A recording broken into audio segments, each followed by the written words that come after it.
Yesu ezali monene. Kombo na Yesu ezali makasi. Kombo na Yesu ezali na nguya.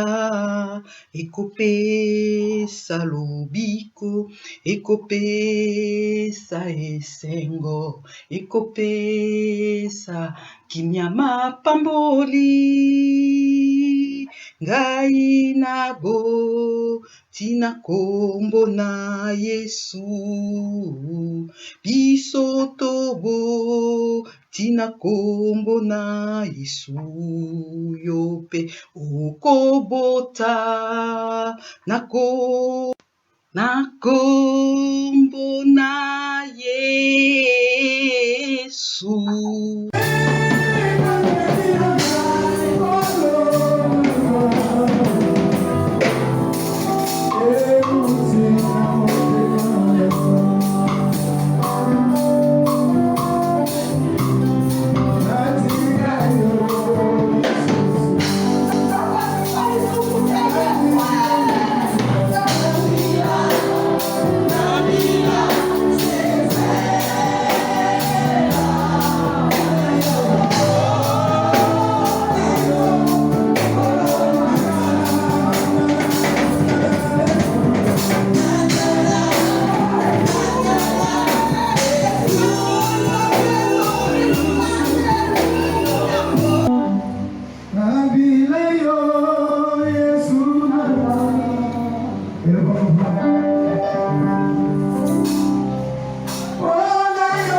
témoignage tout.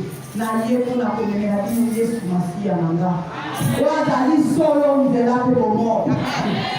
Poete na mokolo na lelo esengeli ana moko ayemba nzembo na sika kwa sili Samuel. Amen. Amen. Papa Delia le dit stérilité. Papa Delia le dit Moab. Papa Delia le dit Bethléem. Yozawa. Sokoza na Bethléem. Tikala na Bethléem. Amen. Pokyo kelaki Moab zonga na Bethléem. Amen. Ponga la kelaki Moab fayiba kinga batron. Amen. Alors comme na zoni na Bethléem na makolo na Yesu na sepi. Amen. Yesu wana esengeli aseki sa mumoko. Esengeli aseki sa mumoko. Esengeli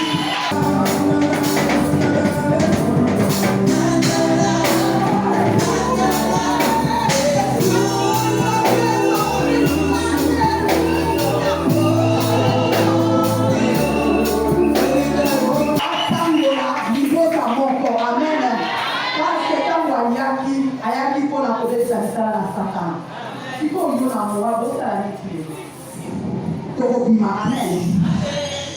Pour la communauté, décision. Ce n'est pas n'importe quelle décision. Amen. Décision au Yokosoa. Les alliés, pas n'importe quelle décision. Les décisions comme Mario, Nalibota Nayo, Bolo Baloko la Josué, moi et ma maison nous servirons l'Éternel. Amen.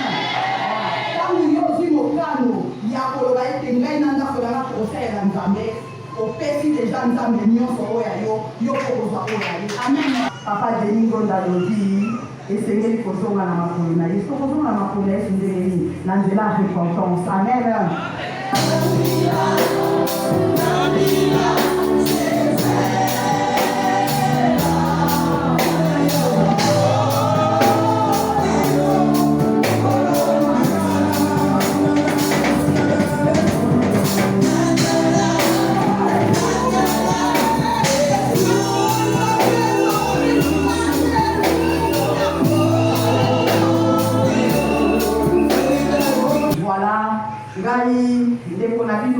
Maman a dit, Soki Nazaka Nesika Oyo, Ezali, Poète, Yesu Masia, Azali, Seigneur, non seulement Seigneur, Sauveur, non seulement Sauveur, Azali tout pour moi. Amen.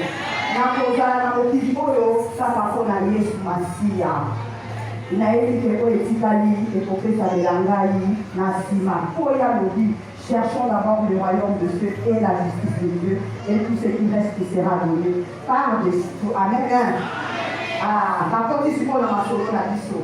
Donc, dans ma solo la biso, dans la zone de solo, il y a Koyo Panamana Yesu Masia. Tant na monite, na bunga kinzela na vie, na osuka waki, na otika la kana situation. Nazoge pa oya kila kinga oye ya yebi o esengeli ponanga mokile yili la patron kasi oya kelanga ayebi oya kusala ko ezaliga ya zamango. Amen. Oya dala mowa asala lini asomba oyo nana ke mowa asala lini atika. Papa de lui merci. Amen. Ko kele la mowa te uzana Bethléem tikala na Bethléem ko ke la mowa okobe bisa ko ayo nyonso. Alors, on ne pas encore là, on qui sont derrière, à l'ingati aux allées, la route à création, donc on est ça quand même calme. Parce que là, elle est ici 15 ans. Amen.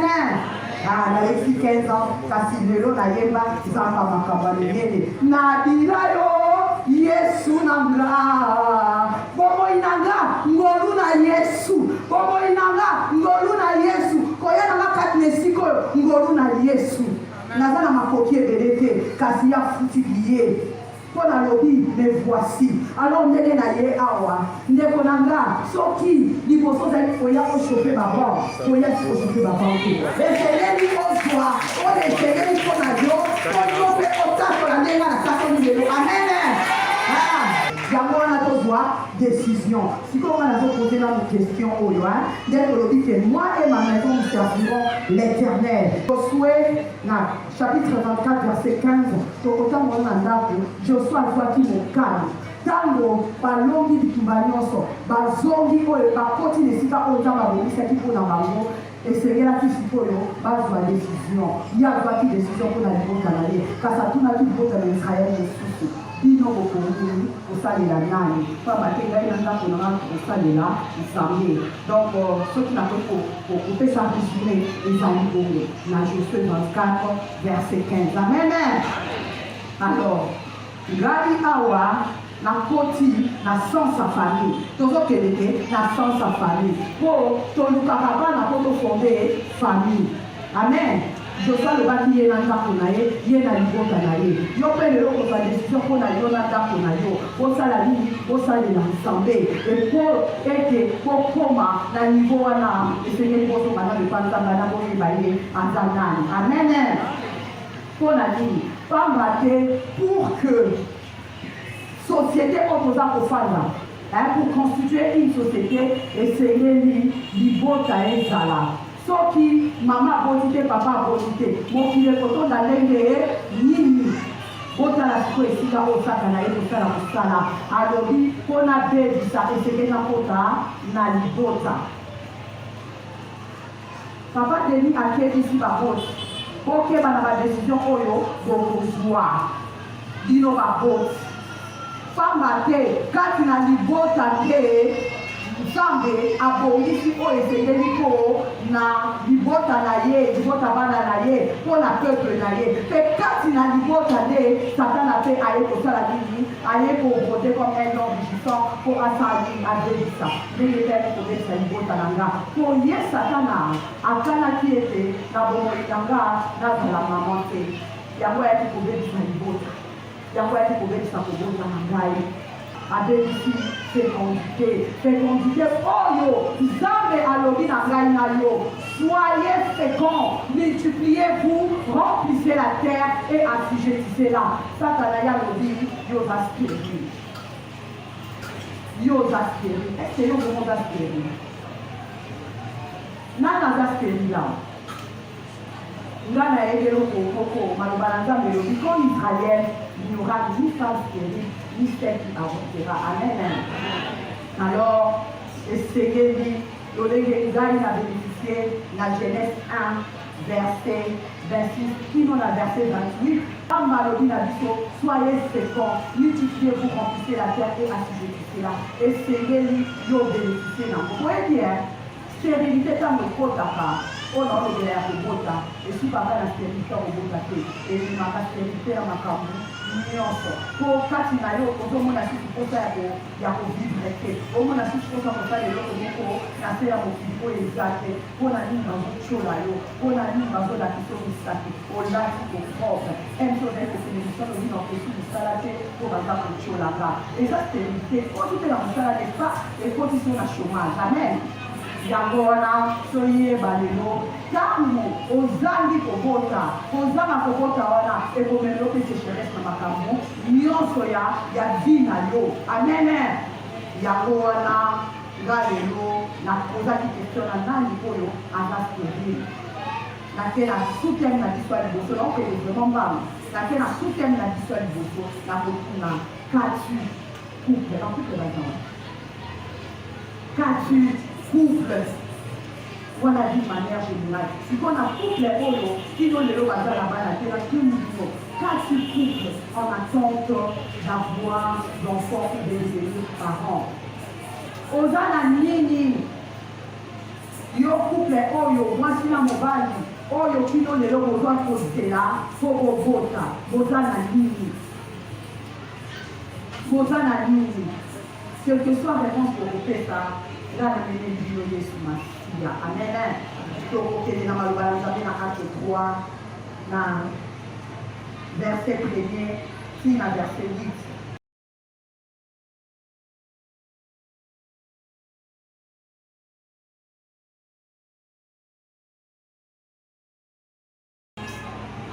Pierre et Jean montaient ensemble au temple à l'heure de la prière. C'était la 9e heure. Il y avait un homme boité de naissance qu'on portait et qu'on plaçait tous les jours à la porte du temple appelé la Belle, pour qu'il demandât l'aumône à ceux qui entraient dans les temples. Cet homme voya Pierre et Jean qui allaient entrer, leur demandant l'aumône. Pierre, de même que Jean, fixa les yeux sur lui et dit, regarde-nous. Et il les regardait attentivement, s'attendant à recevoir d'eux quelque chose. Alors Pierre lui dit, je n'ai ni argent, ni or, mais ce que j'ai, je te le donne au nom de Jésus-Christ de Nazareth, lève-toi et marche. Et le prenant par la main droite, il le fit lever. Au même instant, ses pieds et ses chevilles devinrent fermes. D'un saut, il fut debout et il se mit à marcher. Il entra avec eux dans le temple, marchant, sautant et louant Dieu. Merci papa. Lelo yo segeli totambola totongwama topimisa nzambe. Amen. Tokosala yango kaka ntango koprendre conscience que Yesu Masiya oyo vit décision akoma Seigneur mpe akoma sauveur na yo azali deja kati na yo azaka kati na biso soki openza opesi bomoi na yo ndenge esengeli opesi ye motema na yo oyo ayo nyonso ekomi ya ye okotambola lelo okosote na esengo mpo kotambola nzambe wana po lelo ngai natamboli nasotaka naye yoka soni ya nani bato wana oyoka soni ntango nalelaki basungaki ngai te yango wana ntango nakobinela Yesu ntango nakoyembela ye natalaka boshubati te natalaka oyo aza kati na nga amen esengeli kokoma na nivo wana ndenge mpe akomelela yo plus que biso nyonso amen Pierre na Jean bazalaki na mbongo te bazalaki na or te bazalaki na diamant te bazalaki kaka na Yesu Masiya amen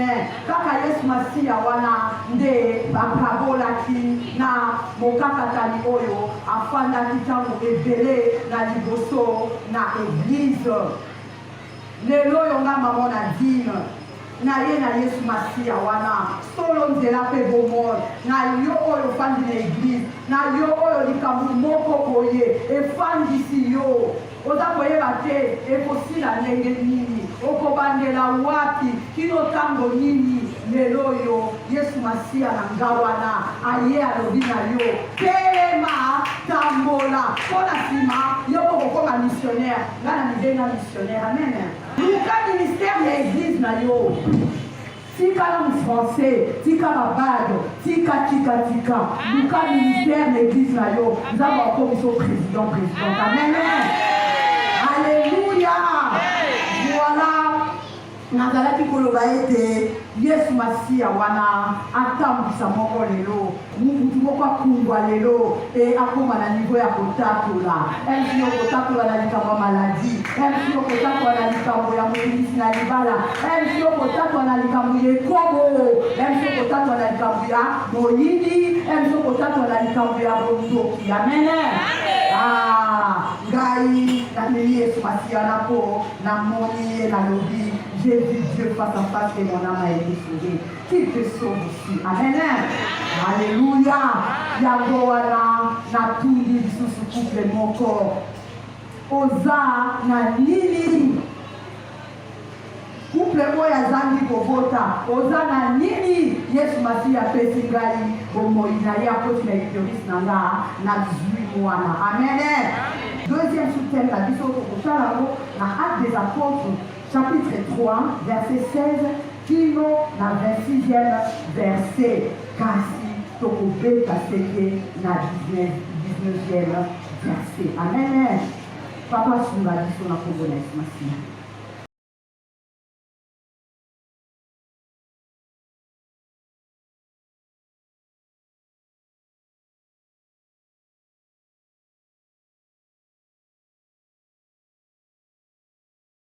À la foi, en sonant que non a raffermi celui que vous voyez et connaissez, c'est la foi en lui qui a donné à cet homme cette entière guérison en présence de vous tous. Et maintenant, frères, je sais que vous avez agi par ignorance, ainsi que vos chefs, mais Dieu a accompli de la sorte ce qu'il avait annoncé d'avance par la bouche de tout ce prophète, que son Christ devait souffrir. Répandez-vous Donc, et convertissez-vous pour que vos péchés soient effacés, afin que le temps de rafraîchissement vienne de la part du Seigneur et qu'il vous envoie celui qui vous a été destiné, Jésus-Christ. Autant la Bible, les amis, koyeba bizaleli ya papa na yo. Tango oza kotanga Bible, oza kosolola na papa, oza kozwa héritage na yo. Yango wana bokomona bapassage na sopesi ezozala mwa milai po esengeli na biso tomesanaka na kotanga Bible. Amen. Parenthèse, liloba na Nzambe elobi na biso na psaume 1. Soki tokozesengo na biso na maloba na Nzambe, tokolanda bato na mabe te, bato na kanda te, bato na lokuta te, bato na masuli te, nyonso tokosala ekofulukumba, ekofulutakama. Voilà, nyonso tokosala ekozala bongo. Amen. Ntango nyonso tokozala pembeni na maloba na Nzambe oyo ezali mai na bomoi, tokokende le succès en succès. Donc, okomona na nyonso totali nalobaki tokobeta sete na verset 19. Ezali Actes des Apôtres, chapitre 3, tobandi na 16 kino na 26e. Na 19e verset bazoloba na biso na tinako, se repentir, la repentance. Message na ngeza la repentance. Po yozwa décision esengeli ozala na kondima, po ozala na kondima esengeli oyeba Yesu Masiya azali nani, nani kaka nani te, nani mpo na yo, po okomisa ye Nzambe ya libota na yo, esengeli yo moko yekola, esengeli yo moko yokana na ye. Okoyokana na ye soki yo mokende koyiba, okoyokana na ye na Moabe te, okoyokana na ye na Bethlehem. Amen. Yango wana na nzela repentance na yebaki ni esengelaki na sala, ni se fongwamaki mato efongwamaki, na banga lisusu te, na lela lisusu te, na ndengalenga lisusu te. Amen. Po sikoyo wana ntango nayebi Yesu na ngai sikoyo atalisi nga nani nazali, yoza nani. Est-ce que oyebi identité na yo à suivre? Tozongi na oyo oza bapermettre tobongisa tokabola na mokolo na lelo. Donc balobi na biso po ete tobénéficie na oyo Yesu Masiya Nzambe na bomoi atikaki nkembo na ye azali Nzambe, atiki nkembo na ye na likolo, akiti awa na se, abengami lisumu, abengami moto ya lokuta, abengami moto na ekobo, po yo bengama mwana na Nzambe, po yo ozongela relation, ozongela communion avec le Père. Yesu wana, po yo bénéficier na mosala wana oyo akokiselaki nga na lekulusu, esengeli ozonga na makolo na nzela ya repentance. Oyo yo yebi ke obunga nzela lelo yo boye nga ndeko na bino naye kobelela yo na kombo na Yesu Masiya, na kombo na Yesu Masiya, likolo ekomi ya kotanga. Okanisa te ke Yesu Masiya aza koya, Yesu Masiya akomi deja. Amen. Nga nakutani na ye na boti. Amen. Yo mpe esengeli okutana na ye. Amen. Po oya paradis fo tobanda ngo awa, soki awa oleli oleli ndenge okobongisa ya paradis.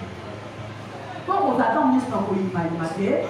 Yango wana lelo yo ndeko na nga tobondeli na papa Deni Ngonde. Papa Deni Ngonde ameni biso na présence na Nzambe.